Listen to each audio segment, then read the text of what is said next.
अस्सलाम वालेकुम, how are you? My self Mohammad Jahanzeb, your physics teacher. आज के हम लेक्चर में डिस्कस करेंगे स्फेरिकल मिरर। 10th क्लास का चैप्टर नंबर 12 का स्टार्ट में ही एक टॉपिक आ जाता है स्फेरिकल मिरर में हमने ये बात डिस्कस करनी है कि मिरर की टाइप्स कौन सी हैं और वो मिरर किस तरह से इमेज बनाते हैं, कौन कौन से टाइप की इमेज बन सकती है। तो चलें देखते हैं। सबसे पहले अब इसके लिए ना सबसे पहले काम तो आपको स्फेयर और सर्कल में डिफरेंस पता होना चाहिए।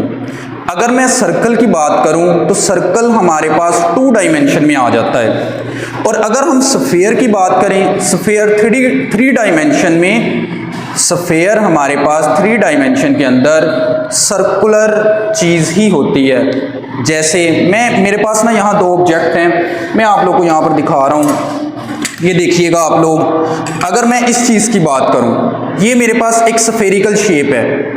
अब ये 3 डायमेंशनल है। हम अर्थ की बात करें, अर्थ की शेप भी इसी तरह की है, देखने में हमें ये गोल ही नज़र आ रही है, लेकिन इसको हम स्फेयर कहते हैं। और अगर मैं इस चीज़ की बात करूं, ये है हमारे पास सर्कल नज़र आ रहा है आपको 2 डायमेंशन के अंदर। इस टाइप में आप देख लें, आप इस साइड से देखें, इस साइड से देखें, दोनों तरफ हमें सर्कुलर शेप, मतलब दोनों ये भी गोल, लेकिन इसमें और इसमें हमारे पास डिफरेंस क्या आ जाता है। ये 3 डायमेंशनल हमारे पास डायग्राम नज़र आ रही, इमेज नज़र आ रही है आपको तस्वीर, और दूसरी हमारे पास 2 डायमेंशन के अंदर है। यही दोनों में डिफरेंस है। स्फेयर की बात करते हैं, हमारे पास एक स्फेयर है, उस स्फेयर का एक छोटा सा पोर्शन हमने कट कर लिया है। जैसे ये है, ये मुकम्मल हमारे पास स्फेयर है। हम वाइट बोर्ड पर 2 डायमेंशन ही ड्रा कर सकते हैं, 3 नहीं कर सकते, तो इसलिए हम ये कह रहे हैं। तो ये एक्चुअली है हमारे पास स्फेयर। इस स्फेयर का मैंने यहाँ से इतना पोर्शन कट कर लिया है। इसको कट करने के बाद अगर मैं इसको पॉलिश कर दूं तो कैटेगरीज बन जाएंगी हमारे पास मिरर की। अब मैं इतने पोर्शन को अगर कट कर लेता हूं तो कट करने के बाद ये हमारे पास स्फेरिकल मिरर बन जाता है। मुकम्मल हमारे पास स्फेयर है, इतना पोर्शन इसका स्फेरिकल मिरर कहलाएगा। अब यहाँ पर आपके पास डेफिनेशन लिखी हुई है, उसको देखते हैं। क्या है हमारे पास? A mirror whose reflecting surface is a part of sphere. ऐसा मिरर जिसका रिफ्लेक्टिंग पार्ट स्फेयर का हिस्सा हो, उसको हम नाम दे देते हैं स्फेरिकल मिरर। मेरे पास ये एक शीशा आपको नजर आ रहा होगा, ये हमारे पास एक मिरर ही है। ये हमारे पास वैसे एक ग्लास है। अब मैं इस ग्लास के बारे में अगर बात करूं ना, ये कोट नहीं किया हुआ, ये जस्ट ग्लास है, ये मिरर नहीं है। मिरर का लाजमी बात है एक हिस्सा, एक साइड कोट की होगी और दूसरी साइड उसकी रिफ्लेक्टिंग होगी। अब मैं इसका एक पोर्शन अगर कोट कर देता हूं, मैंने ऐसा किया है, ये स्फेरिकल मिरर का आधा पोर्शन यहाँ पर एक आर्क कट कर दिया। कट करने के बाद मैंने इसका बैक वाला हिस्सा, ये साइड, ये जो रेड नजर आ रही है, इस पर हमने कोट कर दिया। और ये जो कोट है ना, ये भी हमने करना होता है रेड लेड ऑक्साइड का। ये रेड लेड ऑक्साइड का जब कोट करते हैं ना हम, ये वाला पोर्शन बाहर वाला ये कोटेड हो गया है हमारे पास, ये कोटेड सरफेस है। और ये वाला पोर्शन, इसकी अगर हम बात करें इनर, ये हमारे पास आ जाता है रिफ्लेक्टिंग। आप लोग इसके लिए रिफ्लेक्टिंग का टर्म भी यूज कर सकते हैं, आप लोग इसके लिए पॉलिश सरफेस का टर्म भी यूज कर सकते हैं, दोनों एक ही बात है। मतलब मैंने इस मिरर को इस साइड से कोट कर दिया है। अगर मैं इस साइड से कोट करूंगा, ये रेड वाली साइड कोटेड है, इनर हिस्सा इसका रिफ्लेक्टिंग है। ऐसा मिरर जिसका इनर कर्व्ड सरफेस रिफ्लेक्टिंग हो, उसको हम नाम देते हैं कनकेव मिरर। मतलब 2 कैटेगरीज आ जाती हैं मिरर की, हम कनकेव की बात कर रहे हैं। ऐसा मिरर जिसका इनर पोर्शन, ये इनर है, इनर पोर्शन रिफ्लेक्टिंग होगा, उसको हम नाम दे देते हैं कनकेव मिरर। यहां पर हमारे पास डेफिनेशन भी लिखी हुई है, a mirror whose inner curved surface is reflecting is called concave mirror. अब इसी मिरर की हम बात करते हैं दोबारा से। मैंने एक स्फेयर का पोर्शन कट किया हुआ है, उसी कट किए हुए हिस्से को अंदर से इनर हिस्सा कोट कर दिया है, यानी कि इसमें हमारे पास था आउटर हिस्सा कोटेड, इनर था रिफ्लेक्टिंग। यहां पर हमारे पास इनर हिस्सा क्या कर दिया हमने, कोट। ये वही रेड लेड ऑक्साइड का कोट किया है हमने। आउटर सरफेस इसका क्या होगा, रिफ्लेक्टिंग और पॉलिश। इस सरफेस को हम नाम देंगे, ये पॉलिश सरफेस है। या फिर आप नाम दे सकते हैं रिफ्लेक्टिंग है, यानी कि ये आउटर सरफेस रिफ्लेक्ट करेगा लाइट को। अब ऐसा मिरर जिसका आउटर सरफेस रिफ्लेक्टिंग हो और इनर कोटेड हो, उस मिरर को हम नाम देते हैं कन्वेक्स मिरर। यहाँ पर हमें नज़र आ रही है, ये डेफिनेशन राइट की हुई है, इसको आप देखें। A mirror whose outer curved surface is reflecting is called convex mirror। Outer surface reflecting होगा तो इस मिरर को हम नाम देते हैं कन्वेक्स मिरर। अब इसके कुछ पार्ट्स को हमने डिस्कस करना है, उससे पहले हम ये भी बात डिस्कस कर लेते हैं, ये जो मिरर है ये कितने टाइप का इमेज बना सकते हैं। अगर हम यहाँ पर बात करें ना, दो टाइप के मिरर हैं कनकेव की। कनकेव मिरर की अगर हम बात करें तो इसमें रियल एंड विर्चुअल दोनों टाइप के इमेज बन सकते हैं। रियल भी बना सकता है, विर्चुअल इमेज भी बना सकता है। अब इसके लिए क्या ट्रिक है या क्या कंडीशन है हमारे पास कि वो कब रियल इमेज बनाएगा और कब विर्चुअल बनाएगा, ये डिपेंड कर रहा होता है position of object, position of object. आप इस चीज को ऐसे भी कह सकते हैं, distance of object from the mirror. उस चीज पर डिपेंड कर रही है हमारे पास क्या चीज, इमेज जो मिरर बनाएगा वो किस टाइप का बनाएगा। मतलब ये जो मिरर है हमारे पास कनकेव मिरर, ये जो मिरर है हमारे पास कनकेव, ये रियल इमेज भी बना सकता है और विर्चुअल इमेज भी बना सकता है। डिस्टेंस कम ज़्यादा करें, पोजीशन ऑफ ऑब्जेक्ट का मतलब चेंज हो, तो उस लिहाज से हम कहते हैं रियल एंड विर्चुअल इमेज दोनों बनते हैं।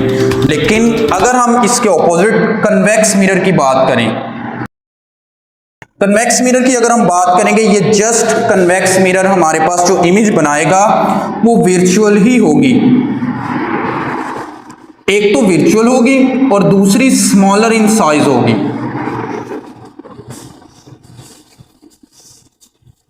ये दोनों बातें होंगी इसके अंदर।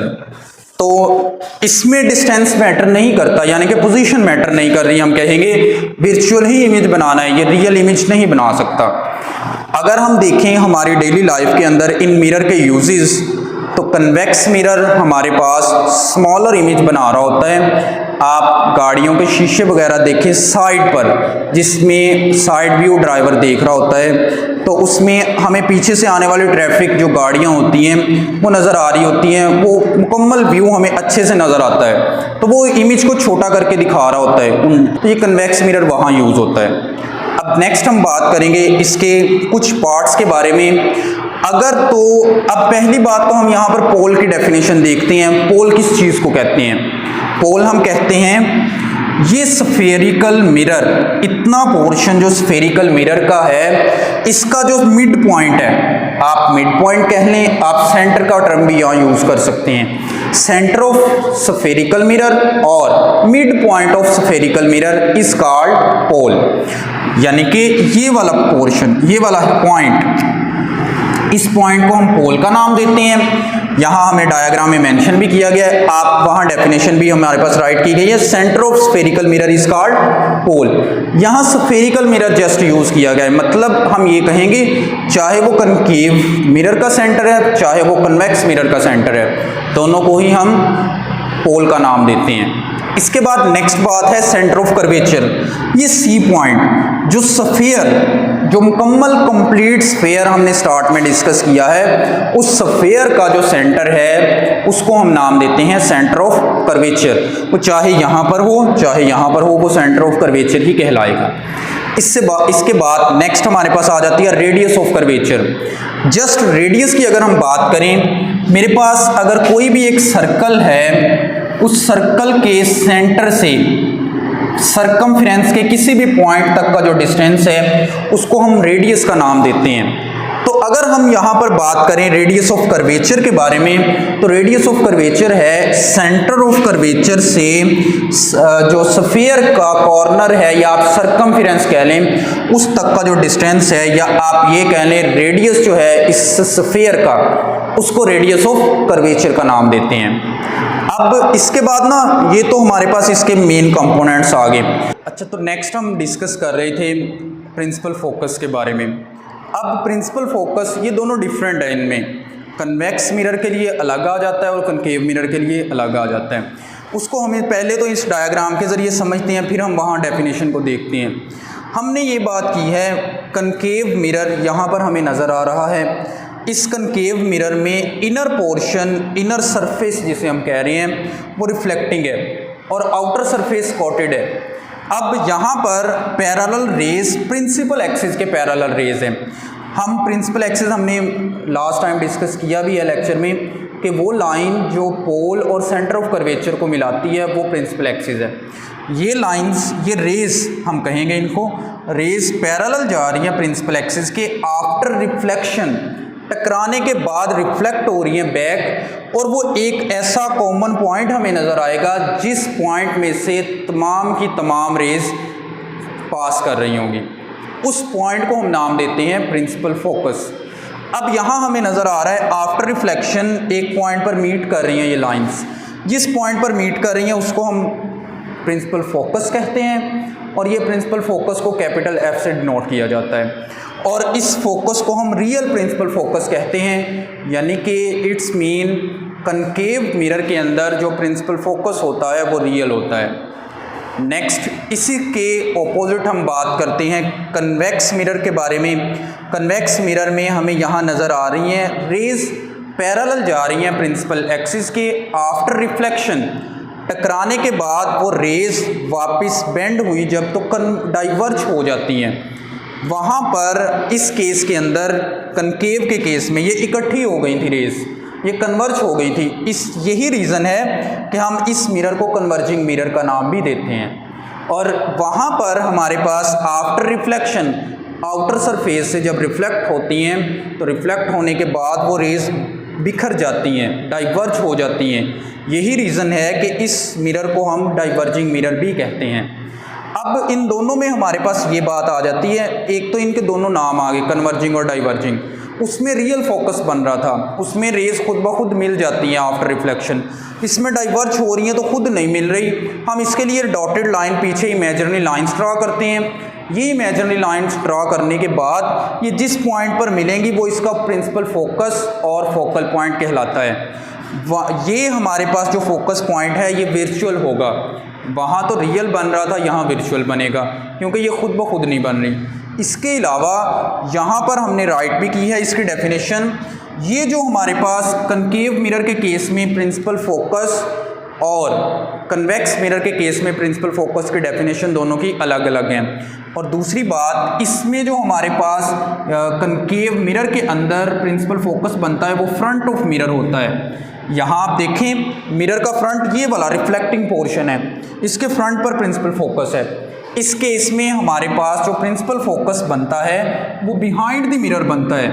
आपको यहाँ पर नज़र आ रहा है बिहाइंड मिरर, ये रिफ्लेक्टिंग पोर्शन है, ये वाला हिस्सा, ये रिफ्लेक्टिंग सरफेस है, उसके पीछे बन रहा है। तो यहाँ पर जो हमारे पास प्रिंसिपल फोकस है वो बिहाइंड बनता है। ये प्रिंसिपल फोकस का दोनों में डिफरेंस आता है कि वहाँ पर रियल था, in the front of mirror बन रहा है, और यहाँ पर वर्चुअल है, बिहाइंड द मिरर बन रहा है। अब लास्ट डेफिनेशन हमारे पास फोकल लेंथ की रह जाती है। फोकल लेंथ हम एक्चुअली कहते किस चीज़ को हैं? फोकल लेंथ, अगर हम फोकल लेंथ की बात करें, ये डिस्टेंस है, किन चीज़ों के दरमियान या किन पॉइंट्स के दरमियान डिस्टेंस है वो आप देखिएगा।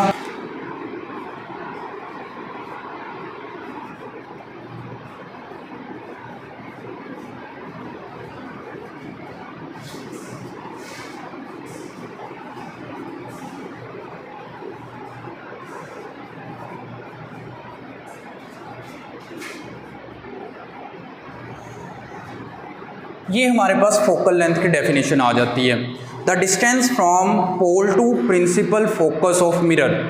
अब हम सिंपल इस चीज़ को डायग्राम के ज़रिए देखते हैं। यहाँ पर अगर हम इस चीज़ को देखें तो ये प्रिंसिपल फोकस है हमारे पास और ये पोल है। इस यहाँ से इतना जो डिस्टेंस आपको नज़र आ रहा है इसको फोकल लेंथ कहते हैं। और इसको स्मॉल f से डिनोट करते हैं। और इसी तरह यहाँ भी अगर हम बाय डेफिनेशन देखें, पोल से प्रिंसिपल फोकस तक का जो डिस्टेंस है ये फोकल लेंथ है, और इन दोनों में हमें डिफरेंस नज़र आ रहा है। ये फोकल पॉइंट क्या प्रिंसिपल फोकस वर्चुअल था, इसकी फोकल लेंथ भी वर्चुअल होगी। वर्चुअल को हम नेगेटिव रखते हैं, न्यूमेरिकल जब सॉल्व करेंगे तो उसमें हम इस साइंस को डिस्कस भी करेंगे आगे। तो वर्चुअल फोकल लेंथ हमेशा नेगेटिव होती है और रियल फोकल लेंथ हमेशा पॉजिटिव होती है। इसका प्रिंसिपल फोकस भी रियल था, इसकी फोकल लेंथ भी हमारे पास रियल है। और लास्ट बात हम ये डिस्कस कर लेते हैं, इस फोकल लेंथ को हम रेडियस ऑफ कर्वेचर से भी निकाल सकते हैं। Focal length radius of curvature का हमेशा हाफ होती है। अगर हमारे पास कोई भी मिरर है, वो बड़ा मिरर है, उसका रेडियस ऑफ कर्वेचर भी ज़्यादा होगा, देन उसकी फोकल लेंथ भी ज़्यादा होगी। और अगर मिरर छोटा है, उसका रेडियस ऑफ कर्वेचर कम होगा, उसकी फोकल लेंथ भी कम होगी। हमें रेडियस ऑफ कर्वेचर अगर दे दिया जाए, उसको 2 पे डिवाइड करके हम फोकल लेंथ निकाल सकते हैं। और इसमें से मेन हमारे पास एक कंसेप्ट आता है, वो ये है आफ्टर रिफ्लेक्शन हमने जब रेज मिलानी है, ये जो रेज फोकस पॉइंट बनता है हमारा, ये रेडियस ऑफ कर्वेचर के हाफ पर होना लाजमी है। आप उसको रेडियस ऑफ कर्वेचर से आगे ड्रा कर दें, या आप ये कह लें सेंटर से आगे ड्रा कर दें, इस पॉइंट को ले आएँ, तो ये हमारी डायग्राम गलत हो जाएगी। अगर मैं इसी पॉइंट को यहाँ इस स्फीयर को कंप्लीट कर दूँ इस फॉर्म के अंदर, तो ये मेरे पास कंप्लीट स्फीयर होने के बाद इसका सेंटर तकरीबन यहाँ बनेगा, यहाँ। तो ये जो सेंटर है ना, ये हाफ पर ये पॉइंट होना लाजमी है, यानी कि फोकल पॉइंट हमारा रेडियस का हाफ होना लाजमी है। हम इस फोकल पॉइंट को इस सेंटर से आगे ड्रा कर दें या इस सेंटर के करीब तरीन ड्रा कर दें, वो हमारी डायग्राम गलत कंसीडर होती है। इसी तरह यहाँ भी, यहाँ फोकल पॉइंट बिहाइंड है, अगर हम वो स्फीयर कंप्लीट ड्रा करेंगे, यहाँ भी रेडियस हाफ होगा। दोनों में डिफरेंस सिर्फ इतना, फार्मूला दोनों में यूज़ होता है, कनकेव में भी कन्वेक्स में भी। फ़र्क सिर्फ इतना है, इसमें फोकल लेंथ नेगेटिव में आ जाती है, उसमें फोकल लेंथ पॉजिटिव में आ जाती है, due to virtual and real. Real focal length जहाँ पर भी आएगी वो पॉजिटिव, और वर्चुअल फोकल लेंथ जहाँ पर भी आएगी वो नेगेटिव होती है। यहाँ तक था हमारा टॉपिक स्फेरिकल मिरर का। तो अगले लेक्चर में मिलेंगे नेक्स्ट। अपना ख्याल रखिएगा। अल्लाह हाफिज़।